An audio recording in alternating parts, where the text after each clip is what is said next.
mengenai takdir, ya. Istilah takdir yang digantung, mu'allaq bahasa Arabnya. Jadi belum terjadi. Ada takdir yang mubram. Bapak itu sukunya apa, Pak? Sukunya apa? Betawi. Bisa protes nggak?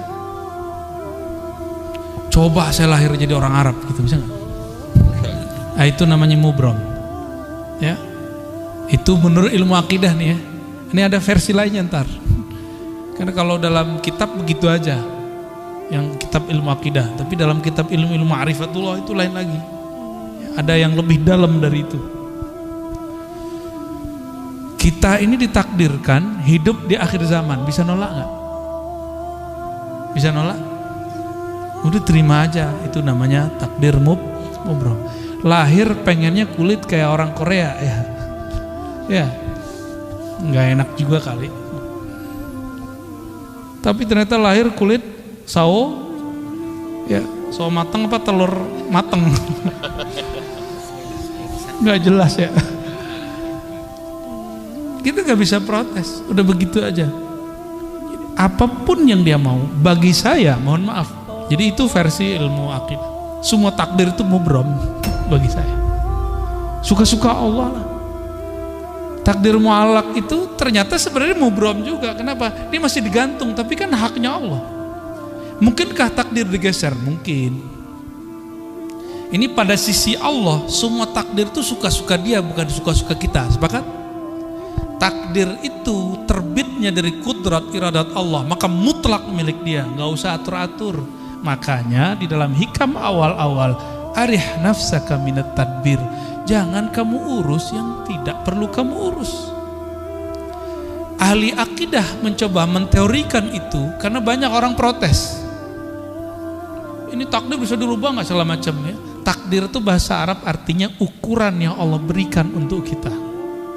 Kita dikasih ukuran 10, tergantung kita ngambil berapa. Harusnya antum tuh suksesnya 10 kali lipat, cuma ngambilnya cuma 2. Salah siapa? Nggak akan keluar dari takdir. Ada kesalahpahaman memahami takdir. Takdir itu cuma 4. Apa aja? Waktu kita dalam janin, takdir cuma 4, Ustaz, ya. Apa aja tuh? Apa?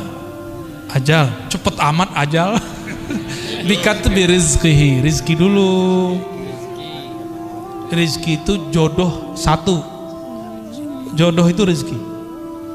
Bikatbi rizqihi, nggak ada di hadisnya wa jodohihi, nggak ada. Bikatbi rizqihi 1, terus wa amalihi, amal dulu. Ngapain kamu nanti? Itu amal bahasa Arabnya. Terus yang ketiga apa? Wa ajalihi, baru ajal. Jangan langsung ajal, Pak. Cepet amat mau ajal aja ya. Baru yang keempat, syaqiyun au sa'id, dia nanya ahli surga apa neraka gitu. Bahagia di surga atau sengsara di neraka, itu maksudnya. Bukan bahagia di dunia, bukan itu. Banyak yang salah terjemah itu. Syaqi, dia sengsara masuk neraka, atau sa'id, dia bahagia masuk surga. Tuh ini aja udah panjang aneh jelasin, antum mau nambah lagi pertanyaan. Rezeki, saya mau tanya, kalau kita waktu kecil dulu nggak punya gaji, rezeki datang nggak? Dianterin oleh mak kita ya? Bener? Waktu sekolah dulu kita dibayarin orang tua kita, dianter nggak?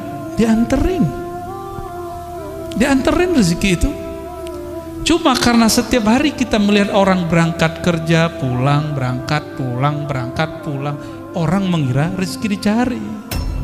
Sejak kapan rezeki dicari? Allah tuh bagi-bagi doang, Pak. Kita nggak pernah nyari rezeki. Kita cuma nunggu dan ngambil. Nah, time nunggunya inilah skill yang dipunya orang bisnis, skill yang dipunya oleh politisi. Dia tahu cara ngambilnya. Ya. Ini kan sudah ada yang mulai sayembara mau jadi calon presiden kan? Kita nggak tahu dia sesuai nggak langkahnya dengan sebenarnya calon harus begitu apa tidak. Kita nggak tahu. Seperti orang pebisnis, dia tahu kapan dia harus ngambil. Yang main saham, dia tahu kapan harus mau beli, mau jual. Itu skill. Nah, skill itu yang mahal, itu pemberian Allah dan dilatih. Kita rezeki Allah kan bagi-bagi ya. Maka kalimatnya, perintahnya bukan cari rezeki. Ibtaghi fima atakallah daral akhirah. Yang kamu carilah akhirat. Nggak ada suruhan cari dunia. Wala tansa nasibaka minad dunya. Tapi jangan lupa duniamu. Cuma begitu. Kalau kita balik, dunia akhirat harus 50-50 bro. Ente ini udah gila belajar agama, tapi dari dulu sampai sekarang hidupnya begitu-gitu aja. Katanya adil. Gak begitu cara memahami ayat-ayat Allah. Kita kerja, kalau ada akhirat di situ, mungkinkah orang-orang itu korupsi? Orang yang mengakhiratkan kerjanya, dia jujur kerjanya. Itu antum ibadah tuh. Orang yang niat ketika bekerja, dia ingin menafkahi keluarganya, ingin bantu orang sekitarnya, maka orang itu dihitung ibadah. Itu yang disebut mencari akhirat. Tapi jangan lupa bagianmu di dunia. Jadi kita juga harus saving untuk diri sendiri dan keluarga. Itu maksudnya. Jangan dibalik. Carilah dunia, jangan lupa akhirat. Nah, nggak tahu nih ayat baru ini. Saya boleh sebut tuh ayat-ayat setan. Tuh ayat setan, Pak. Dai-nya dai setan itu. Ya. Nauzubillah min dzalik. Allah bilang cari akhirat, dia bilang cari dunia. Setan gak tuh? Mohon maaf nih. Kan dai itu dua aja, dai ilallah sama dai ila ghairillah. Dai kepada Allah atau dai kepada selain Allah, dua aja dai. Dai artinya orang yang mengajak. Orang yang mengajak pulang kepada Allah, mengenal Allah, atau orang yang mengajak kejar selain Allah, dua aja. Jauh-jauh ke Ka'bah minta fulus. Aduh ya Rabb. Jauh-jauh ke Ka'bah minta rezeki, minta jodoh, boleh sih nggak apa-apa.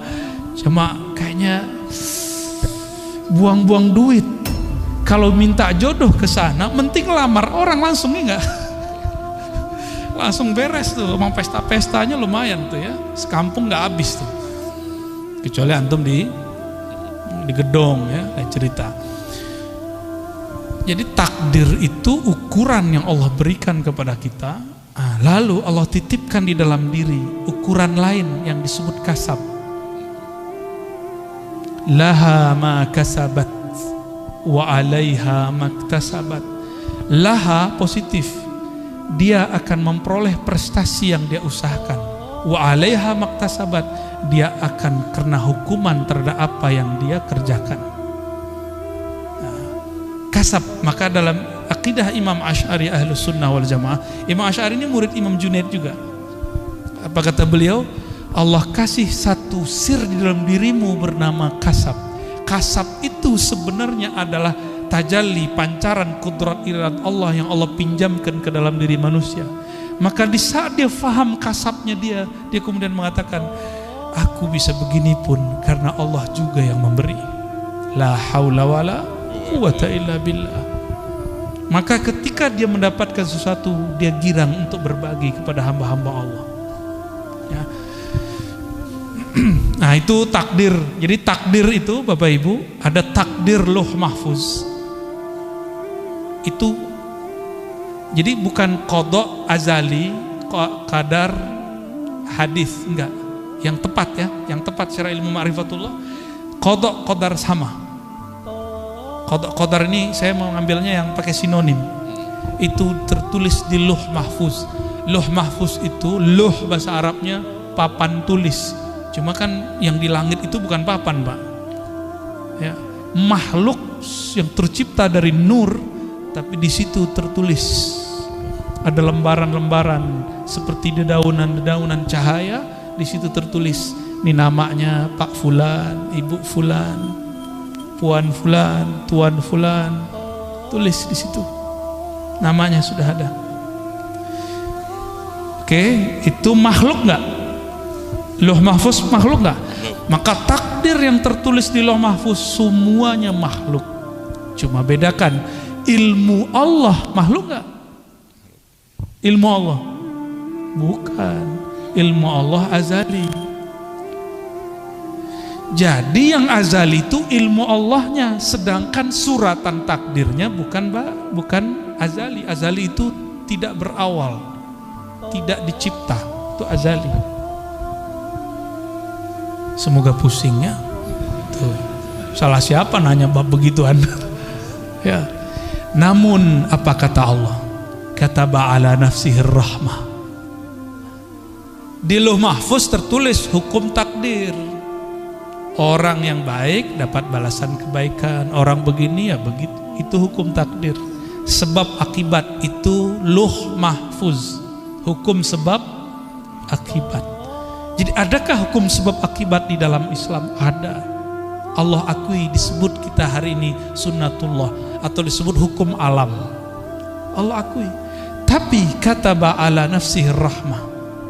Allah tetapkan pada dirinya, pada zatnya rahmah, kasih sayang, mengalahkan semuanya. Mengalahkan semuanya. Allah nih. Maka Allah mengatakan Ar-Rahman ala arsyistawa, dia yang maha pengasih, penyayang itu bersemayam, meratakan, memenuhi semua aras. Dan aras itu meliputi alam semesta. Tubuh ini diliputi oleh aras Allah. Tubuh antum semua diliputi oleh aras Allah. Aras itu diliputi Ar-Rahman. Berarti diri kita ini di sisi arasnya Allah itu liputan rahmat. Jadi jangan bawa hukum takdir ke Allah, namanya keadilan.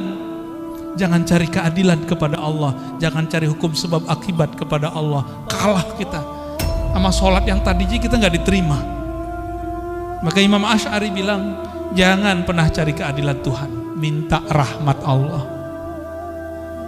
Itulah Nabi ngomong, kamu masuk surga bukan dengan amalmu. Karena kalau amal keadilan, hukum keadilan, jangan pernah minta keadilan Allah. Masuk surga itu karena rahmat. Dapat hidayah, jadi wali Allah, jadi kekasih Allah, dapat ilmu itu karena rahmat. Ciri-ciri orang dapat rahmat di kolbunya, tidak ada lagi rumus-rumus kebencian. Gimana? Di kolbu kita sudah begitu belum? Katanya baca bismillah tiap hari. Imam Syafi'i, kenapa mewajibkan baca basmalah bagian dari Fatihah? Berharap orang-orang yang bermazhab Syafi'i, murid-muridnya nanti kolbunya dipenuhi dengan Rahman dan Rahim.